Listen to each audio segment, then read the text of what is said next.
Hey,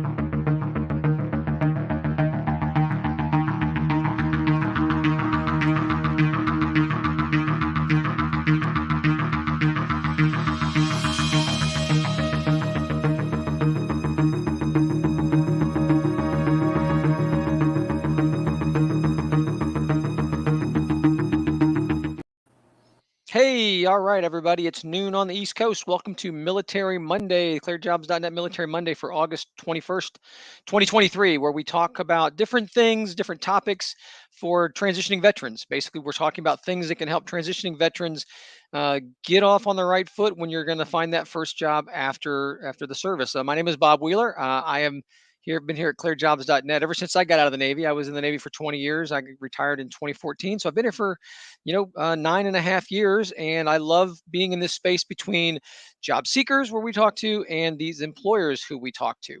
So, like I said, when we talk about Military Monday, we're talking to these employers who are looking to hire folks. And I'm really excited today to have with us as our guest, Miss Laurie Coleman.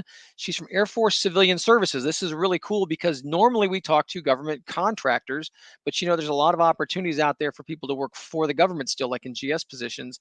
And so Laurie is a recruiter at Air Force Civilian Services. So we're going to learn about those types of things and some of the details about Air Force Civilian Services, but also some differences between private sector government contractor work and GS DoD work. So Laurie, do you want to say hello and so tell us about yourself and tell us about Air Force Civilian Services a little bit?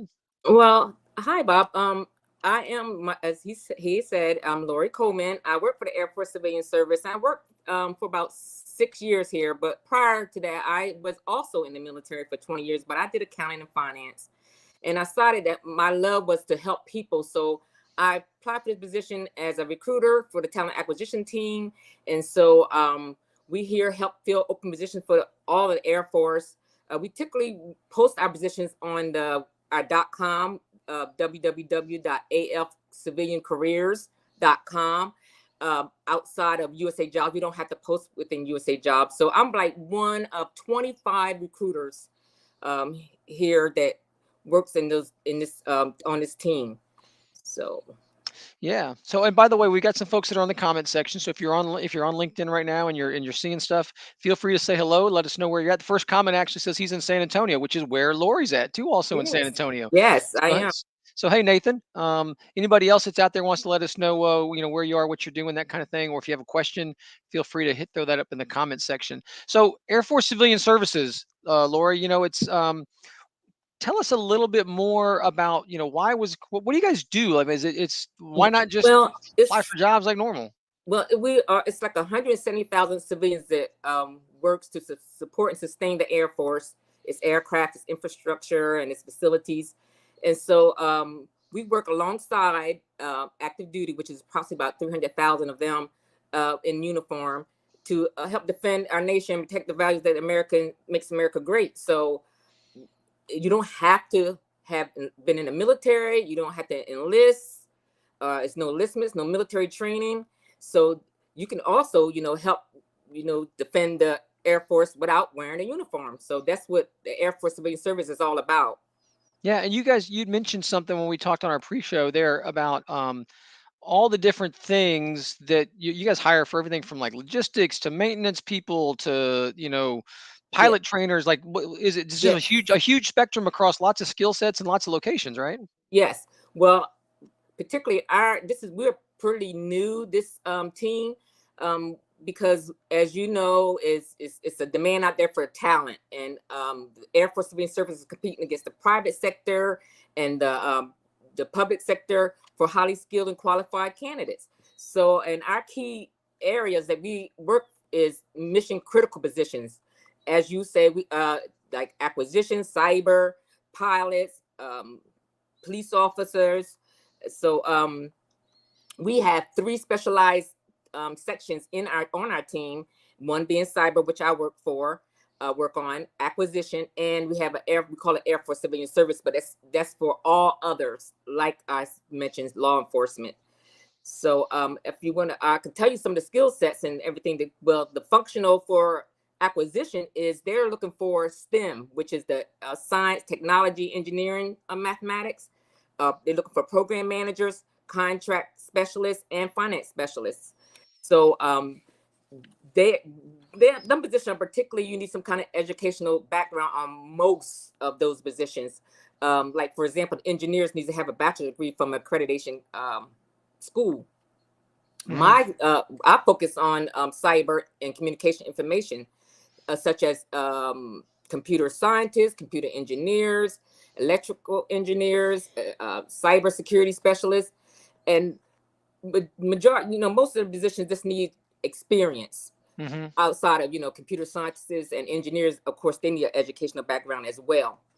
Yeah. And yeah, So you'd mentioned too that a lot of those things are you're reaching out for some specific people, the hard to find things.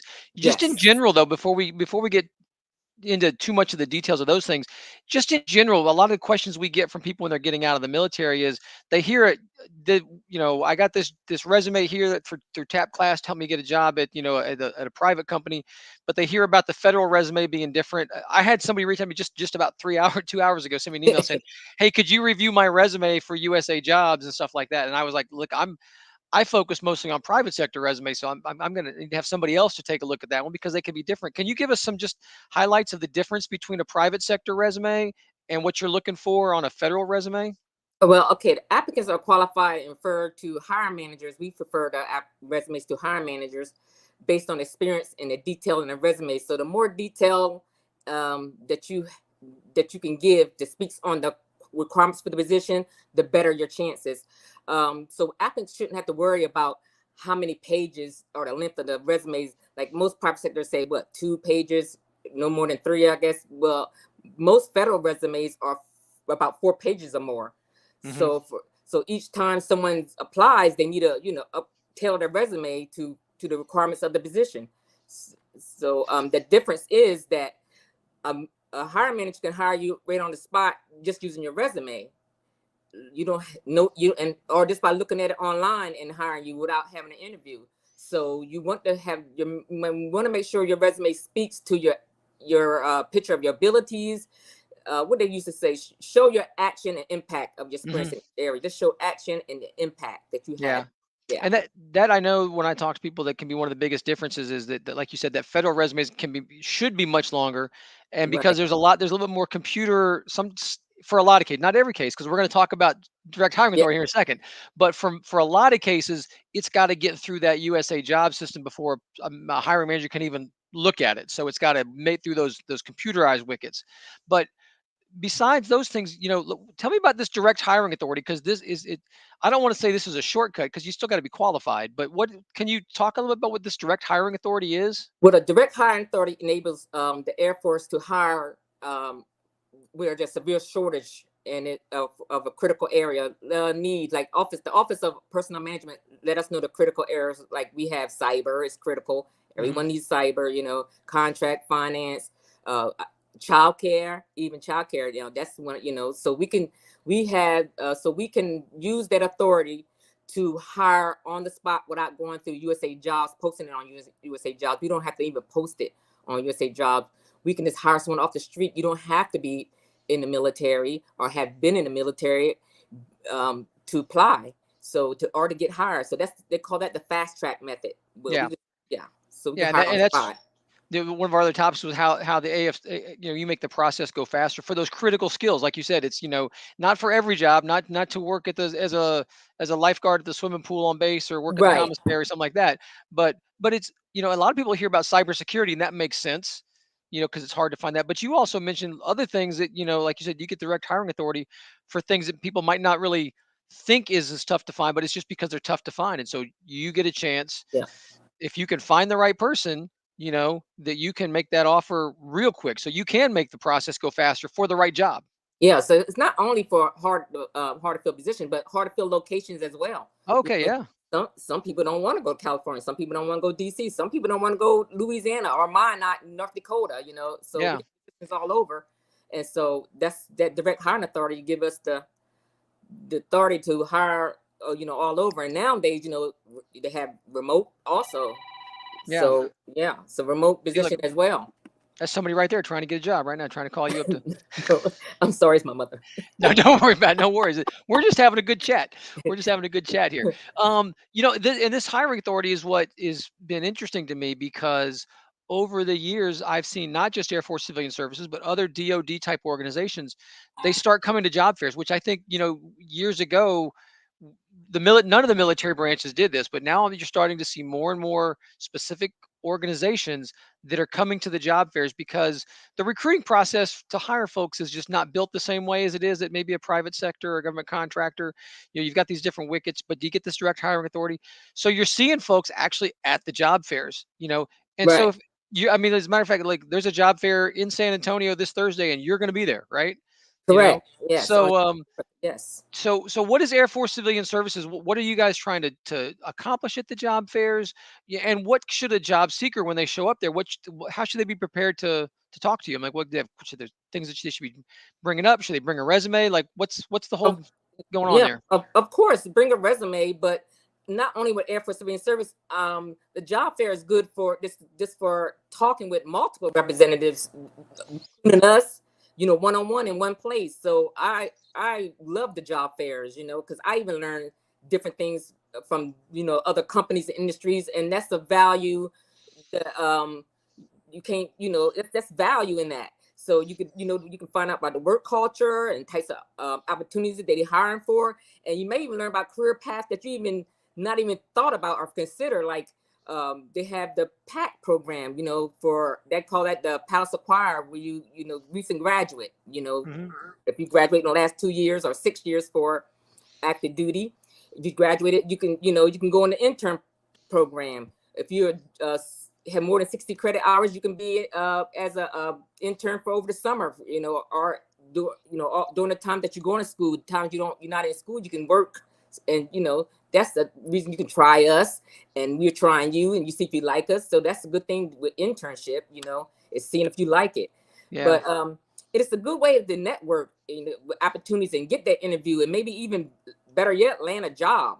So all in all, I think the chance to make a good impression, and it's a valuable opportunity. So Yeah. yeah, And and there's so there's much so much. that you can do there too, and I was just looking at on our website, ClearedJobs.Net. You can go to the job fair pages. There's a job fair, it says San Antonio job fair, and you click on the companies there. So you can click on Air Force Civilian Services, and you can see the job titles that they're looking specifically to recruit for on Thursday. That's a ton of different positions up there. I mean, it's I'm looking up here, it's probably 30 different and when I say positions, I'm talking about, you know 30 different fields. I mean, it could be more than one position in the same job title, but there's a lot of stuff up there. And this is so cool the way that they're I don't want to say finally, but this is the place where you can go and you can engage a representative to ask those questions, to learn more about what it is, because really your job is to make it go faster. For you to find the right person, you're there to guide them. You don't just say, "Hey, go apply online," right? So like I said before, you can a hiring manager can hire you very quickly. Typically, our process can take as little as 2 weeks. Um, and then after that, when the selections are made, the hiring manager, along with their civilian personnel office, have to submit their request to the staffing office.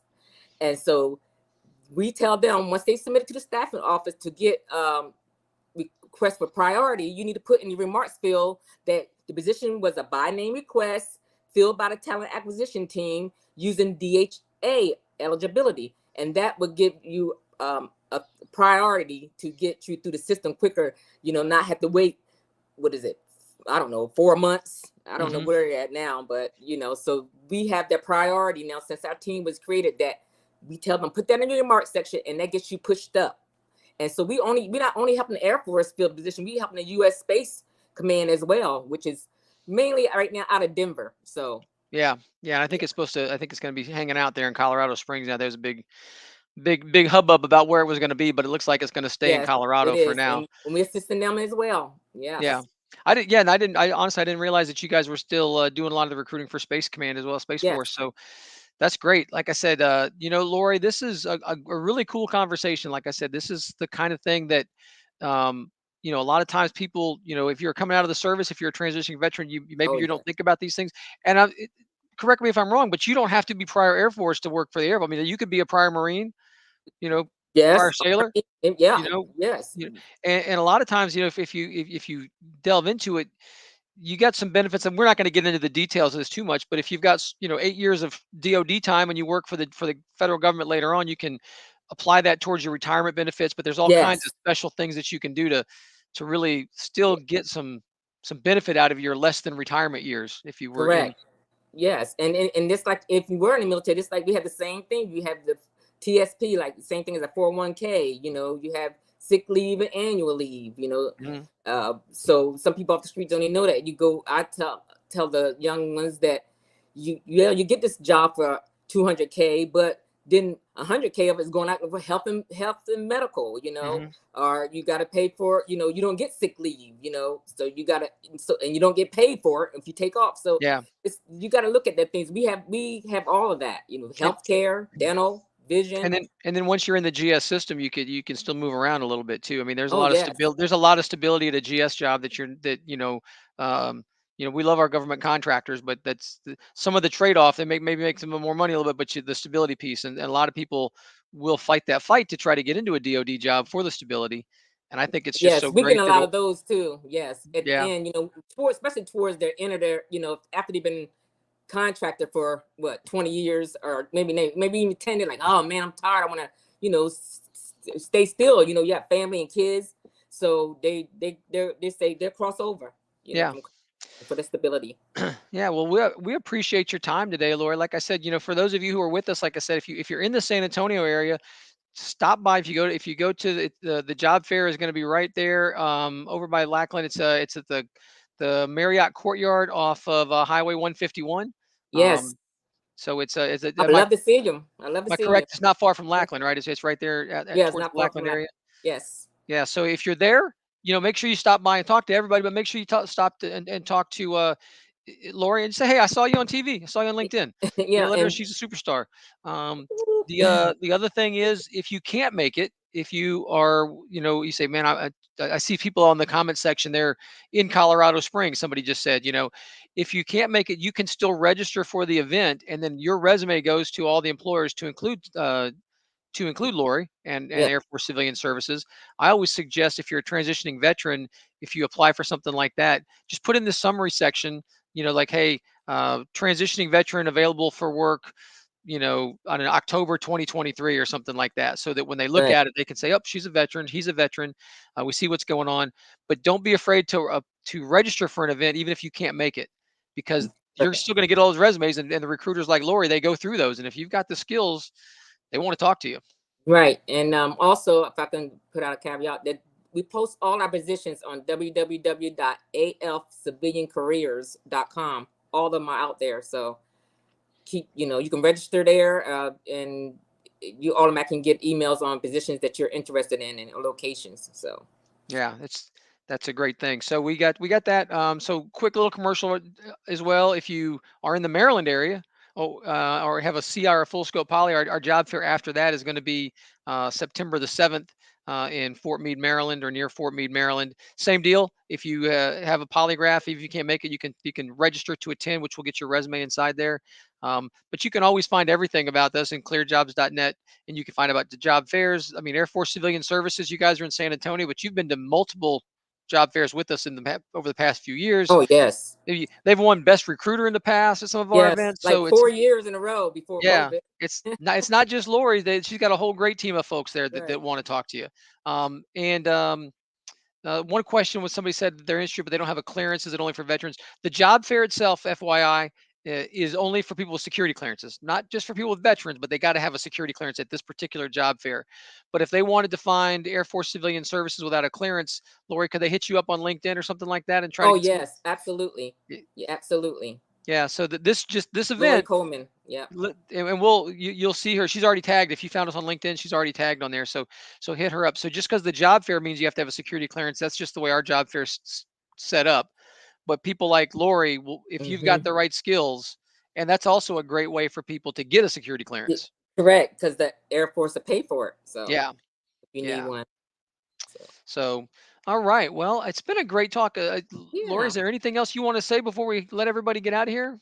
No, well, if you can't make it, please hit me up. Look for us on Air Force Civilian Service, on LinkedIn. I have a ton of us. And also this, and if you can, please come by. We can assist you. We can look at your resume. We can help you, if you got any questions, just come out and see us. Looking forward to seeing you all. Yeah, it's going to be a great event. We're going to let everybody go now, but it's been a nice little chat on Military Monday. So, Laurie, thank you. Good luck at the job fair. So I hope that Thank everybody you. stops by and says hello. And we were going to let everybody go now. So enjoy the rest of your lunch, everybody. Bye bye. Bye bye.